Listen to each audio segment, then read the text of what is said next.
하나님 말씀 나홈스 3장입니다. 나홈스 3장 1절에서 끝절까지 말씀 교독합니다. 1절 말씀 제가 먼저 받들어 봉독드립니다. 화 있을진저 피성이여 그 속에서는 계율과 강포가 가득하며 넉달이 떠나지 아니하는도다.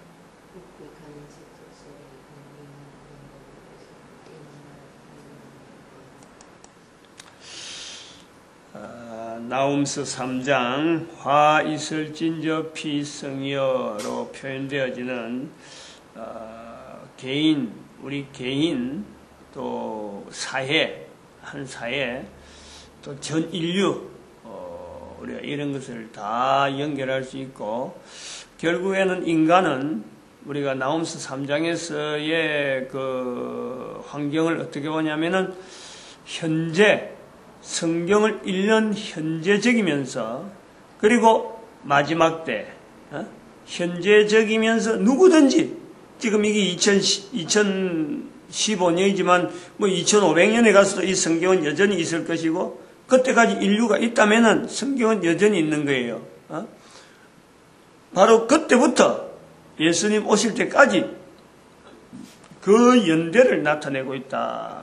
그러면서 인류 전체에 하나님을 떠나 있고 피성의 형태로 우리가 되어 있다는 것은 원래적인 우리가 아니다는 거예요.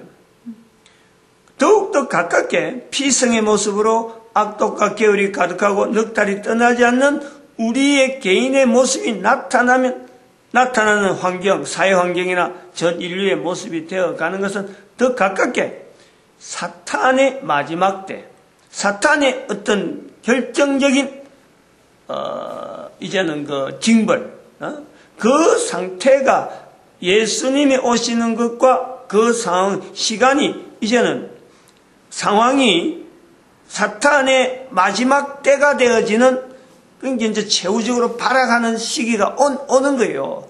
아직까지 사탄이 발악한 정도는 아직까지 안 오는 거예요. 그거는 아닌 거예요.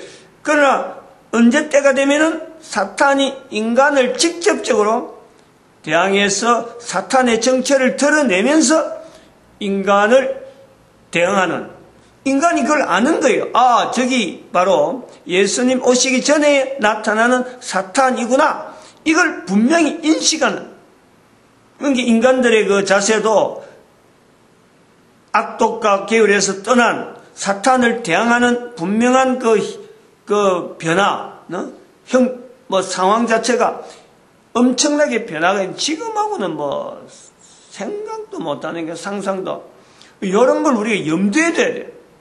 나홈스 3장에서는 지금은 사탄이 뭔지 일반 사람들이 몰라요.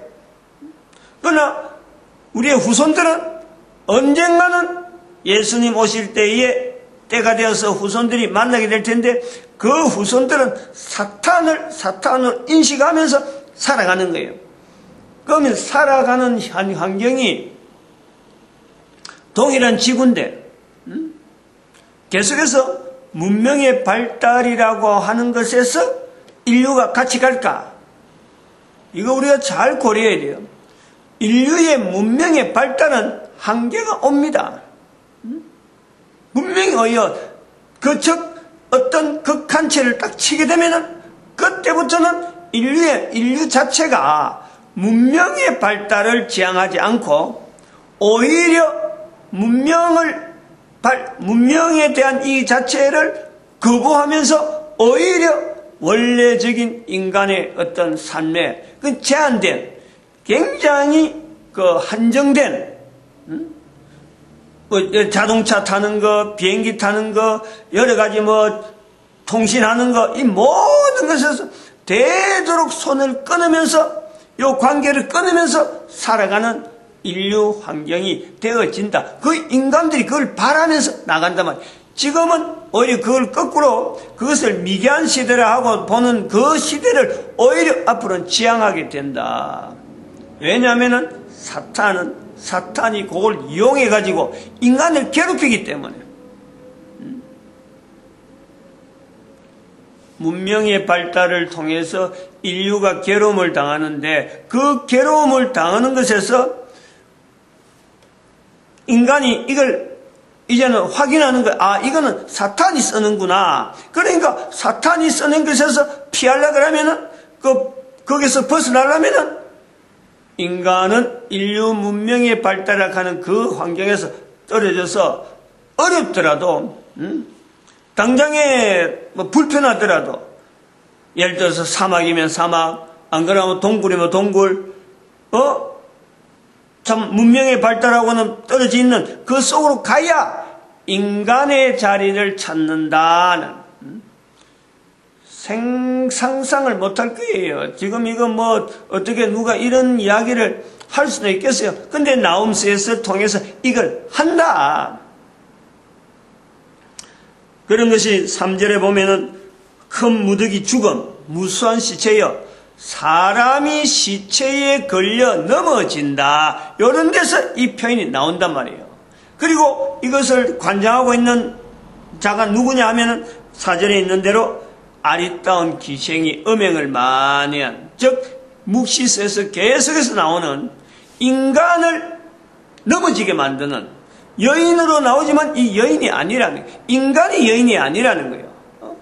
지금은 감추어져 있어서 사탄의 정체를 드러내지 않았지만 바로 이 정체를 예수님에 의해서 인간들에게 드러낸 마태복음 4장, 누가복음 4장에서 인간에게 사탄의 정체를 드러낸 것은 사탄에게 있어서는 이거는 치명적인 인간과의 그 어떤 대항에서 사탄의 치명적인 약점, 그 정체를 드러낸 이 정체 때문에, 이렇게 정체를 드러내기 때문에 2012년에 이래서 대한민국에 있는 목사가 계속해서 지금 사탄에 대한 이 인식을 통해서 인류 전체가 어떻게 지금 고통당하고 있고 이걸 객관화하고 있는 이런 표현을 자꾸 하게 되는, 지금은 제 혼자이라 뭐 제 혼자가 아니죠. 지금 저기서는 제 혼자지만은 하나님께서 항상 그래요.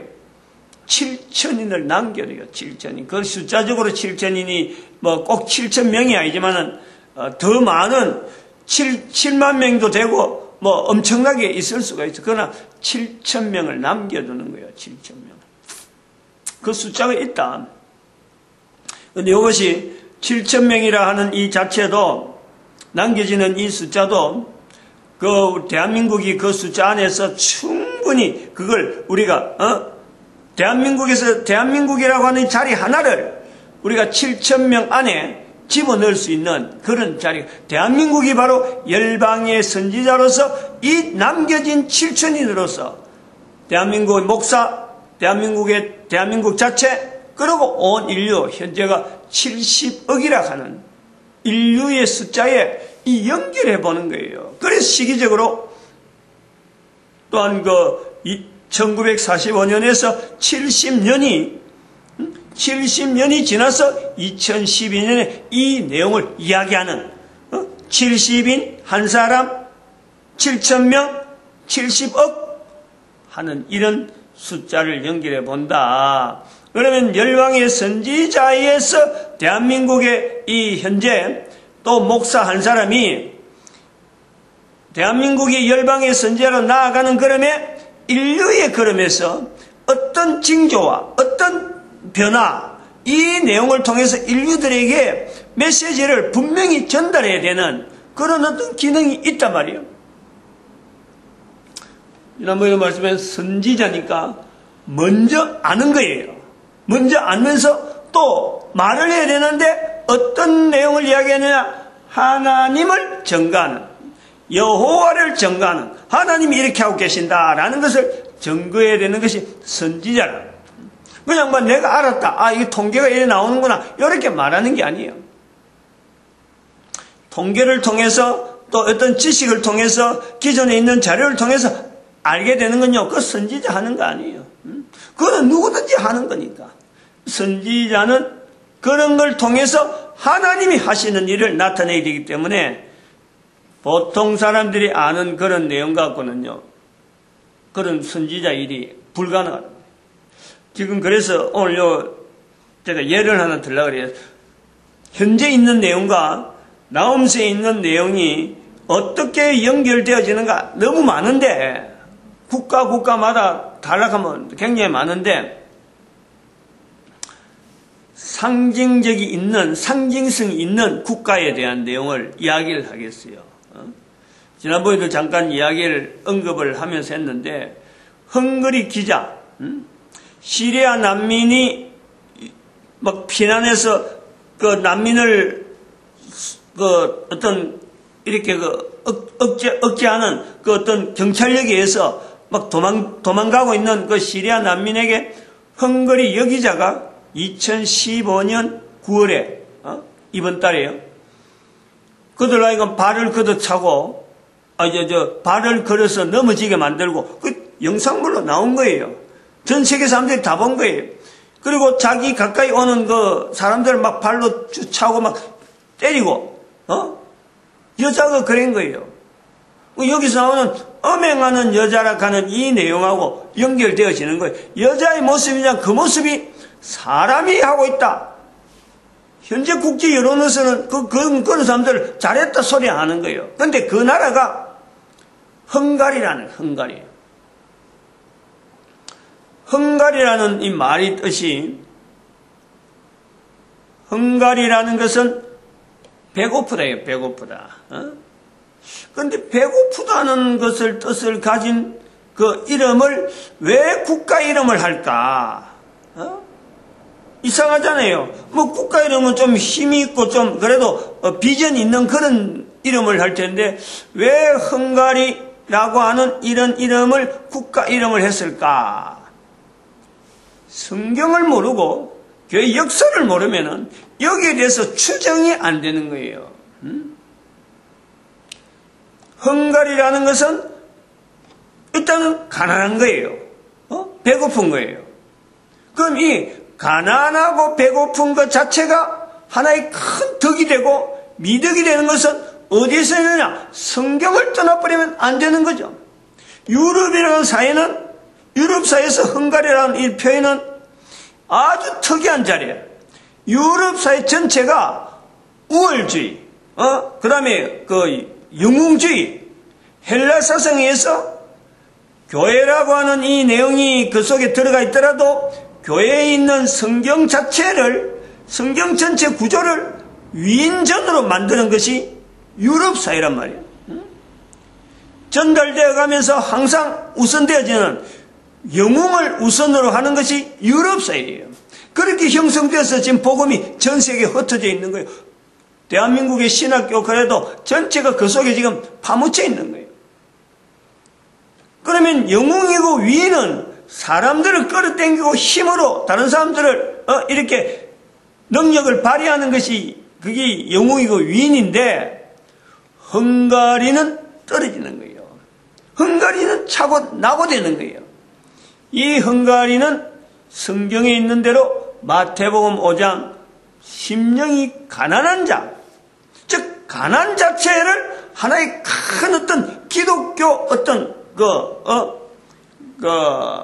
구심점이란 말이에요. 가난한 자체가 오히려 기독교로 만드는 그것 자체가 구조가 있단 말이에요. 그러니까 이 헝가리라고 하는 이름을 국가 이름을 한 것은 어떻게 보면 신앙적으로 어마어마한 어떤 그 응집력이 있는 국민들 전체가, 거기에 속해 있는 국민들 전체가 내가 그것을 인정한다, 받아들인다 하는 이런 여론이 있을 적에 이것을 헝가리라는 것에 이름을 쓰고 그리고 국가의 형태로 지금 다스려져 세월이 지난 거예요. 언제부턴지 헝가리라는 이 이름이 쓰고 있다. 그러고 헝가리는 이 세계 제1차 대전이 생기기 전만 해도요. 헝가리란 자체가 이 별로 나타나지 않았어요. 그냥 하나의 지역이라 지역입니다. 그런데 이것이 오스트리아가 무너지면서 오스트리아에서 갈라지면서 헝가리가 국가 형태로 이제 형성되어지는, 그러면서 이 헝가리는 어찌 보면 유럽 전체에 헬라주의 문화가 있는 데에 진정한 기독교를 지향하는 하나의 상징적인 어떤 언어가 또 국가 단위가